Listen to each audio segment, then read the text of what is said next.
watched this 15 years ago, but when Gavin Brown went down, he was a really important player, if you remember, that year, and I think he kicked about 60-odd goals, and he was playing full forward, I was roaming the forward line, and we were a bit of a team that year. Really important player. He goes down, and do you remember who hit him? Danaher. Terry Danaher.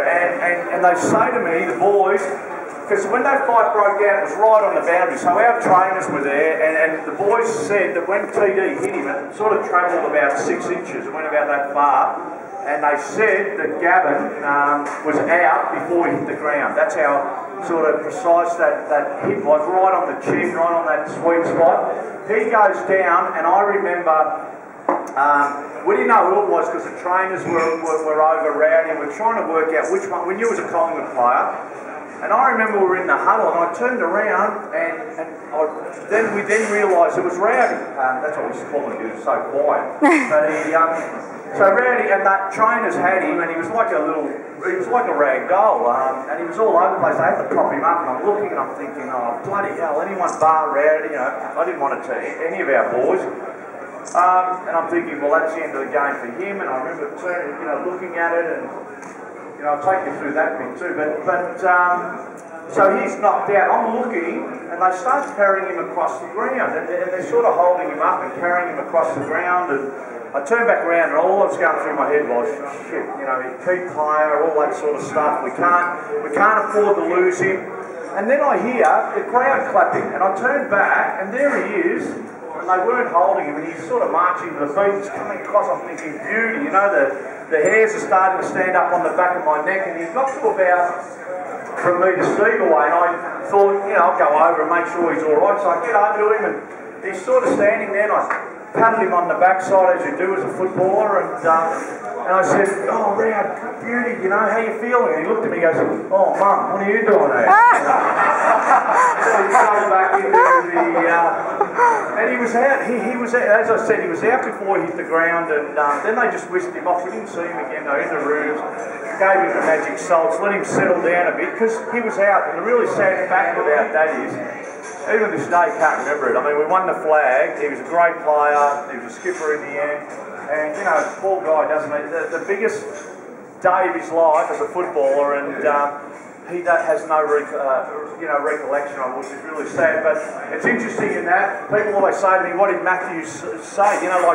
What was said at quarter time? So you had to fight. What does the coach say? Because we took off in that second quarter, and it wasn't rocket science. You got us all together, and people are expecting some Einstein theory or some complicated sort of, approach to that second quarter. He just said, boys, Essendon have taken their eyes off the ball. Get your head over the ball. The umpires will take control and give everything to the guy playing the ball.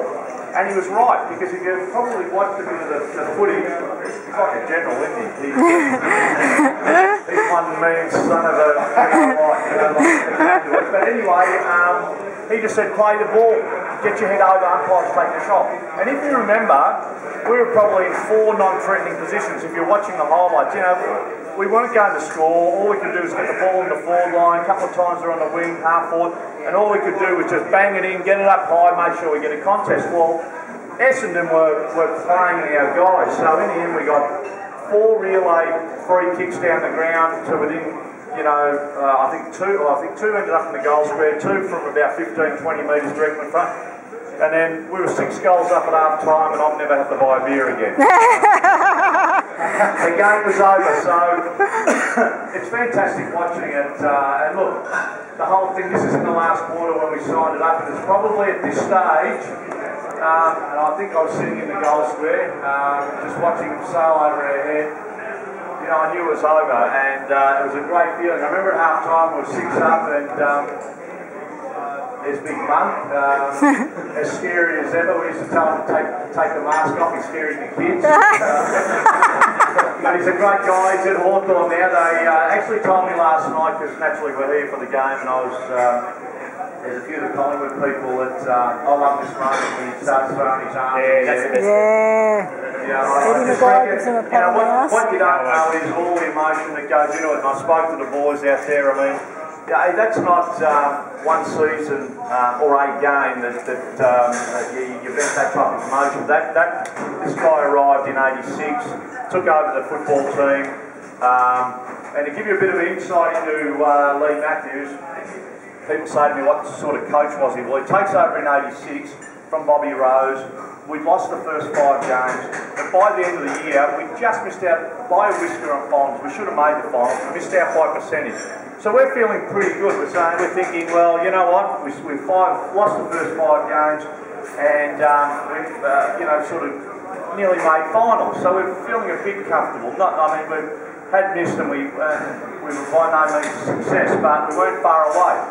So to give you a snapshot of what Matthews was all about, he knew the type of player he wanted, the type of game he wanted to play, and he certainly knew what he wanted from his guys, full stop. He sacked 30 players. So we had a list of, back then, 62, 63, sacked 30 players, had a list of 32. And then what he did in '87, he brought in the likes who had actually played under 19s. He brought up the likes of Gavin Brown, Gavin Kosiska, Mickey McGuire, I think Monkey came up, and we finished second last in '87. So these guys became really key players. So you could identify talent because by the end of '88, we finished second top, and we had 40 games into these kids. By 1990, they're 80-game players. So that emotion that you've seen and him coming down is not, and what you see out really when you see grand finals is not just about that moment, that game, that year. It's built up over years, you know. So for me, and they couldn't get the cup off me here. Hugging thing. I mean, it was just an amazing feel. You really did feel like a rock star. But at the end of the day, people say to me, "Do you enjoy it?" Nah, because for me it was a job, you know. And it was a thing you loved, but it was hard because it's such a serious business. There was a lot at stake, so I actually didn't enjoy the game, didn't enjoy the build-up, and I still say to this day, had I been able to play in another one, which I still say today, nothing against the 1990 team, but I reckon '92 was the best team I ever played in. And we should have won the flag that year. I'm shocked we didn't, but I'll go into that a little bit later. So.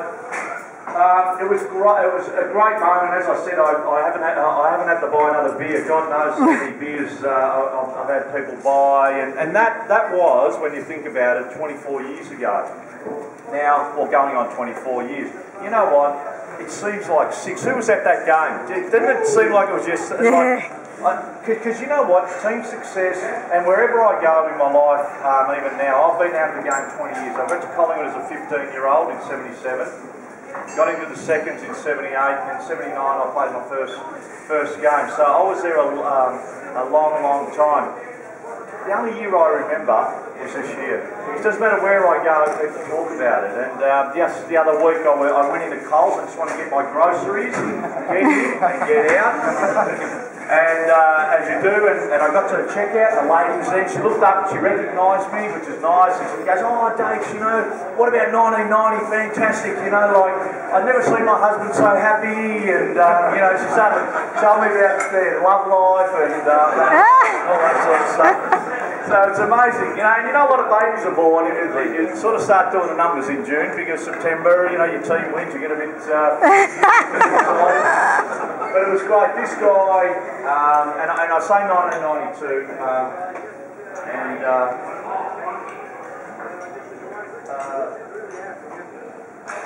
yeah. 1992 was the best team I played in, and people ask me about Darren Mullane. You know, the thing is, Darren Mullane, the football and thing, we would have romped in the grand final had he played. But we in 1992 we finished equal top. There was a top 5. We should have, and we played St Kilda, if you remember. We gave St Kilda a 6-goal start, and we ran up to 7 points. But I still say, you know, if he was out there, God, we would have smashed him. I loved playing alongside him, and it's interesting. Everyone's measured by a stat sheet, and you know, to the true value of a team. But you know, what I loved about this guy, and you probably loved him too. You know, you knew his intent. You know, your great luxury in life is keep your thoughts yourself, and we go off body language, and he was I used to love looking at him before the game because, you know, he'd be there, he'd be like a bloody bull, you know, he'd be bloody ready to go into the middle of the ground, and you could see the guy that was with him, you know, he'd be standing this far off him, didn't want to touch him, didn't want to go near him, you know, so that as a player, just, you know, what that does and the value that brings to your team is really hard to measure. But he was a ripper guy, and look, we should have won a couple of flags, but look, quite honestly, I'm just going to sort of just tell you a little bit about what I do these days, and then we're going to open up the floor. But I'm a dad. I have 3 kids. I've got a girl, Maddie, now. She's 21, and I've got 2 boys. Although I only own up to one. One's a Carlton supporter. So we've had him on the tablets and we've balanced him out. And, no. He's Collingwood. I wouldn't have him at home. He got into that mode a bit. You know, watching all the football, the games exposed. So he really got into that. You know, he watched Judd when he first went to Carlton and got all mixed up. And we're friends with Sylvanis, and they'd take him to the footy on Sundays when Collingwood weren't playing. He sort of got a bit caught up in that thing. He went a bit demented, but we're fixing it now. He's a beautiful boy. He loves his footy. The kids love their footy, and I'm involved just to give you a bit of a snapshot, which I love because I've been out of the game 20 years now. So for me, it's really interesting. I do. Josh plays under 15, so I'm hoping, and one of the boys sort of asked me before, I think it was Gary Edwards asked me, will my boys play? And we were just discussing it. You know, I hope so. It'd be a dream of mine, but I just hope whatever sport, I hope they stay in sport. Doesn't matter what sport, as long as they love it. You know, but as a dad, I'd love to see my boys run out there and play with Collingwood and, you know, under the father-son. You know, it's just a fantastic thing. But I'll tell you about what I do and where I stand these days with these kids. It's really interesting because I do the younger fellas. My boy Nick, the little one, he's 11. But last year I was doing under 10s with them, and sort of I do every home game. I do the umpiring, and I love running around there with the kids, and I give the free kicks and do all that sort of thing.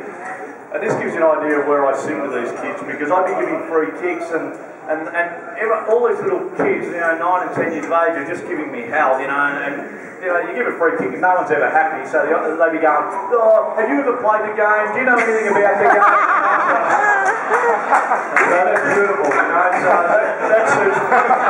that suits me really fine, so I have a bit of fun with it, but the other thing was, and it's really interesting, you know, the juniors these days, and I'll get to the Collingwood stuff in just a sec, but the junior day, you know, with junior footy, you know, the kids I reckon they're so far above where we were when we were kids, because if you think about, when I was a kid growing up, I got a replay Saturday night, and I had World Sport, and that was it. You had to wait 5 days to get another fix of footy. Now it's all Fox Footy, and it's 24/7, you know, my kids tape it, then they replay it, and then they look at it, and they go out, and they practice it, and then they see it so many times, it sort of becomes it's subconsciously embedded, and then they go out there and actually find themselves in that situation and do it without thinking about it. And that's still a great way to learn, isn't it? You know, sort of video. So, just to tell you a little story, a couple of years ago, I heard that song somewhere. I'm not diving on air, but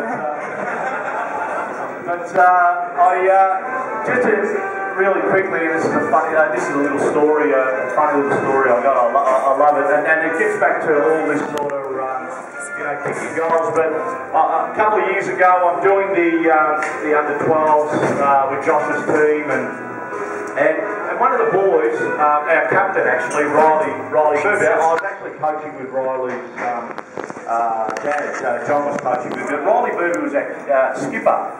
And I grabbed him one night at training because he had this, you know, with kids, when you're teaching them and as part of that development, I really like to drill down a little bit and go, not just, you know, sort of as a group, collectively train and, you know, and do the same old thing across the board. I try and vary it with what they may need, and, you know, I touch on little parts of their game, as you do. But I grabbed Riley one night, and this is, mind you, coming from me, being a bit of a hypocrite here, and you'll know why when I tell you. But I grabbed him one night. Now, one of the habits he had was, which I love part of it, and that's grabbing it, holding on to the football, greatest pressure in footy is peripheral pressure, knowing guys there, you know, and still being able to keep your senses to be able to get the ball on and use it the right way. Not a lot of blokes have got that skill, they panic a bit and all that.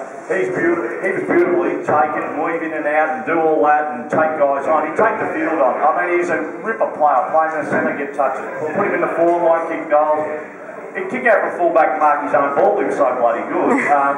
But he had this little thing, but that didn't bother me, the taking on players and balking. But what he used to do was run the field, and then he'd be virtually in this corridor, and he'd be taking guys on and then run out to the boundary because he'd want to kick that miraculous goal to the boundary. And he started getting into the habit of doing those dribble kicks. Now, I grabbed him at training and I said, mate, come out. I go, you're the skipper, we've set some team rules, and this is where I'm a hypocrite, and you know where I'm coming from.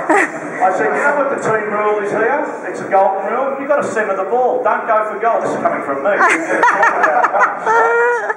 So I said to him, as you're on the boundary, mate, you've got to get in the middle. You're the skipper, this is the team rule. Oh yeah, but no one's there. No. Get it in there eventually. We put it to a spot, eventually we create the habit and we'll get the boys sort of understanding where the ball ends up. I don't want you standing there because we don't want to advertise the fact that's where we want the ball. That's a hole, kick it into the hole and we run guys into there. And he said, but you said if we practice, and the more we practice, back yourself in. I said, don't worry about what I say on coach, I can chop and change, all right? What I want you to do is get the ball into the middle. Now, while we were standing there, I said to him, all right, okay, Smarty, show me. So he's about 15 out, and we walked over to the boundary, and I said, okay, show me one of your dribble kicks. So he kicks this thing along the ground, it bounces, and it misses. And I said, turn to him, I said, see? You know, no pressure out here, game situation, ball goes in the middle, you're only going to get 1 out of 10 of those, not a percentage kick, get the ball in the middle. Now that Sunday, we're playing Ashburton, we're undefeated, this is under 12 footy, high stakes mind you, we're playing Ashburton, we're on top, they're second. The game starts, 10 minutes in, they've kicked 3 goals, we hadn't scored, so not even a point, so we're looking for a score. Lo and behold, Riley gets the ball, takes a few guys on, bouncing the ball. Anyway, and he's heading in on the boundary. He's about 15 metres out, 15, 20 metres, unguarded goal swing, kicks this thing along the ground, doesn't he? Didn't centre it, kicks along the ground towards a goal. Now I'm looking at this thing going, miss. Because I wanted to hammer home a point here. So the thing's bouncing, looked like it was going to miss, then started slowing down, dying, and rolled right angles for a goal, and he turned around to me and he goes, what do you do? I left him out there, we won the game, won the flag that year, and but it is great. I mean, the kids were, you know, they can put you on a high during your break. And just one little quick story too. This gives you an idea of just, you know, me in retirement and where I sit, which I love. I honestly love the anonymity, and you know, it is about the contemporary players and the modern players, and that's great. But last year, I went, you know, I'm probably 20 minutes from Vic Park in the east there, suburb called North Balwyn, and we're only a couple of blocks from my little fella's school, and I pick him up when I can, and this one day, we're only 2 blocks, you know, and so I'm walking home and I'm asking how his day went. This is little Nick, you know, he's around 10 at this stage, you know, going on 10. And we walk into our street corner, and there was these 3 kids, about 8, 9 years of age, and they're sort of just milling around that corner, and one of the kids sees me, and I'm walking up with Nick, and he goes, oh, you know, Collingwood, this guy played with Collingwood, oh, he was a star, he was a legend, so my head's out here, I'm feeling pretty good about things. And so the kid that was saying this, the 2 kids that were with him were going, who's that? Like, who is he? Playing with Collingwood? You know, don't know who is he? You know, and the kid that was saying all this turns to me and goes, what's your name again, mate? So he had no idea who I was. This is the kid that was saying it all. So it just gives you an idea of sort of where I sit. But look, it was a great ride for me. I played a lot of footy, and quite honestly, the other part to it is, you know, probably the 5 things I remember most of being invited to Collingwood. I was a young Preston boy, working class, you know, got invited to Collingwood. I got invited twice before I actually went. I didn't want to go and embarrass myself. You know, just didn't think. You know, I didn't have the confidence. I thought I'd make a fool of myself, and you know, sort of wanted to stay in the local team. And then eventually I went there. So I remember going to Collingwood and starting off on this journey. I remember my first game against St Kilda. Again, I remember it yesterday because, you know, hey, as a kid growing up, it wasn't if I was going to play. When I played like my boys, you know, like, and one game would have been enough for me. I do remember that one game because I loved it. I was so passionate about my football. So that one game was the most, you know, thrilling for me. It was, and I still recall it. I remember being told that in a week I could sleep for about 20 days leading into the game. I remember we were playing St Kilda, and I remember getting the ground early. And what it's about is about the people you're with. And I remember the players, you know, these were heroes of mine. You know, the Shaws and all these guys. And, you know, as a kid, even though I was a South Melbourne supporter as a young kid, you know, I still loved Collingwood. I thought they were a great team. I know they didn't win a lot of flags, but they were a great team. And I envied them a little bit. And I remember walking around the rooms and all the memorabilia and the players. And what I remember most about that first game was the guys coming over to me. You know, 17-year-old kid, and I'm playing my first game, and they're coming over and going, "Good on you, Daicos, you know, congratulations on your first game." And they always give you a bit of a word of advice, as you do, you know, to a young kid starting out. And we were playing St Kilda this day, who were real animals. You know, and I say that in the nicest possible way, but I used to hate playing the low teams because the low teams, I used to love playing the high teams because you pit skill against skill. They were still tough games, but it was a clean game. Whereas against St Kilda and the likes, they give you a hit a minute before the ball came in the area, and they give you another one 3 minutes after the ball left your area. It was just sort of, and that's the way they pulled you and peeled you back.